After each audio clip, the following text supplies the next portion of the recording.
আসসালামু আলাইকুম বন্ধুরা, কেমন আছেন? আশা করি ভালোই আছেন। আমিও আপনাদের দোয়া ভালো আছি। আজকে আপনাদের ডাল ভর্তা করা দেখাবো, সঙ্গেই থাকুন।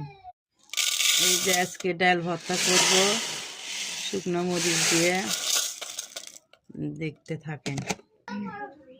এই তো সামান্য একটু হলুদ দিয়ে দিলাম, না হলে বন্ধু ডালের ভর্তার কালার সাদা সাদা আসে, খারাপ দেখা যায়।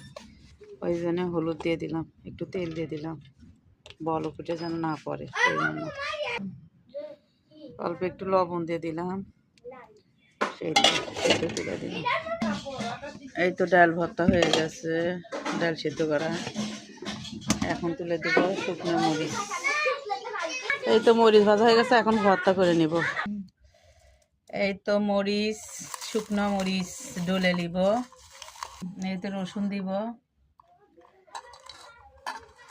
তার সাথে পেস্ট, রসুন পেস্ট, শুকনো মরিচ। এই তো এখন সর্ষের তেল দিয়ে দিব।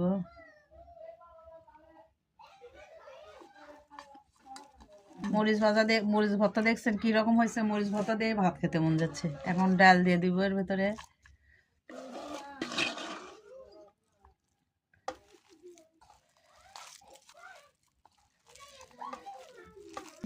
এই তো ডাল ভর্তা।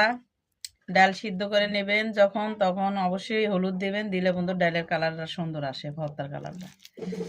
মরিচ, শুকনো মরিচ, ডাল, তারপরে কাঁচা ওর নাম কি, শুকনো মরিচ, পেঁয়াজ, রসুন দিয়ে সকালবেলার ডাল ভর্তা দিয়ে ভাত খেলে অনেক ভালো লাগে।